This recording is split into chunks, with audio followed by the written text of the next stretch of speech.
हर बड़े स्थान पर हमें मंदिरों की आवश्यकता होगी। ये मंदिर ही शिक्षण संस्था की भूमिका निभाएंगे। हर मंदिर, चाहे वह अति पुरातन हो या नवीनतम, धार्मिक प्रचारक तैयार करेगा जो लौकिक ज्ञान का भी शिक्षण लेंगे। सारे भारत में नवनिर्माण के ऐसे जागृत केंद्र 20वीं सदी के अंत तक बनकर तैयार हो जाएंगे। युवकों से मुझे बड़ी आशा है, वे ही इस योजना को कार्य रूप में परिणत करेंगे। ये स्वामी विवेकानंद जी ने कहा था।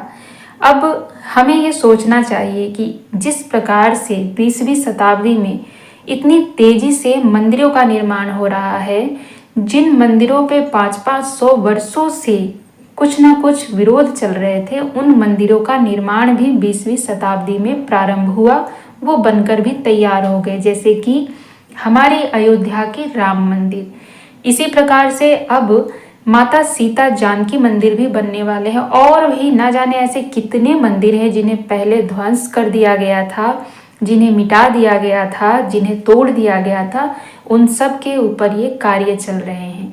और इन सब के विषय में स्वामी विवेकानंद जी ने बहुत समय पूर्व बता दिया था कि 20वीं सदी में मंदिरों के फिर से निर्माण होंगे और ये मंदिर हमारे लिए बहुत आवश्यक हैं। मंदिर ही जन जागरण का केंद्र बनेगा। इसीलिए हिंदू धर्म के सभी मंदिर उतने ही आवश्यक हैं जितने कि इस समाज में कॉलेज की आवश्यकता है, इस समाज में हॉस्पिटल की आवश्यकता है, या फिर इस समाज में किसी भी प्रकार के सामाजिक हित के लिए किया गया कार्य आवश्यक है। उतना ही मंदिर भी हमारे जन जागरण के लिए आवश्यक है। तो युवाओं से जो विवेकानंद जी के अपेक्षाएं थी, उन पर हम सभी युवा को खरा उतरना चाहिए और अपने आप को केवल विज्ञान से जोड़कर नहीं, अध्यात्म के साथ जोड़कर भी जीने के लिए सिखाना पड़ेगा हमें। क्योंकि हम केवल विज्ञान विज्ञान करते करते अपने अध्यात्म को पीछे छोड़ देंगे और फिर हम वास्तव में बहुत पीछे रह जाएंगे। जब तक हम विज्ञान और अध्यात्म को एक साथ लेकर नहीं चलेंगे, तब तक हम आगे नहीं निकल पाएंगे। इसीलिए हमारे महापुरुषों ने और हमारे बड़े बड़े भविष्यवक्ताओं ने जो बहुत सारी बातें कही है, वो यूं ही नहीं कह दी है। उन सब लोगों ने बहुत सोच समझ के और आने वाले समय में क्या होने वाला है, इन्हें देखते हुए हमें निर्देश दिया है, इन्हें देखते हुए हमें बताया है। और जिस प्रकार से अभी जो चीज़ें हो रही हैं, वो सारी चीज़ें उसी प्रकार से हो रही हैं।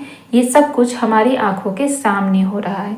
और जब मंदिरों को तोड़ा गया था, क्योंकि उस समय जो मुगल शासक थे, उनको ये पता था कि हिंदू धर्म के लिए मंदिर उनकी आस्था का केंद्र है, उनके जन जागरण का केंद्र है। तो जब हम इन्हें ध्वंस कर देंगे, इन्हें मिटा देंगे, तो उनकी आस्था भी मिटेगी और उनके जागरण का जो केंद्र है वो भी मिटेगा। इसी वजह से उन्होंने हमारी आस्थाओं को मिटाना चाहा। जिस प्रकार से मस्जिद आस्था का केंद्र है, वो उनकी आस्था का केंद्र है, वैसे ही मंदिर भी हमारी आस्था का केंद्र है। तो मुगलों ने हमारी आस्था को मिटाने के लिए हमारे मंदिरों को मिटाया। तो हमें पुनः अपनी आस्था को जागृत करने के लिए मंदिरों की स्थापना बहुत आवश्यक है और हमारे लिए मंदिर भी उतने ही आवश्यक हैं। फिर चाहे आज की युवा इसे अंधविश्वास माने या फिर कुछ भी माने, लेकिन ये सब हमारे लिए उतना ही आवश्यक है जितना कि हमारे लिए रोटी, कपड़ा और मकान आवश्यक है। तो आशा है कि आपको ये बातें अच्छी लगी होंगी, ये जानकारी अच्छी लगी होगी। वीडियो को लाइक कीजिएगा, चैनल को सब्सक्राइब कीजिएगा और कमेंट में अपनी राय अवश्य दीजिएगा।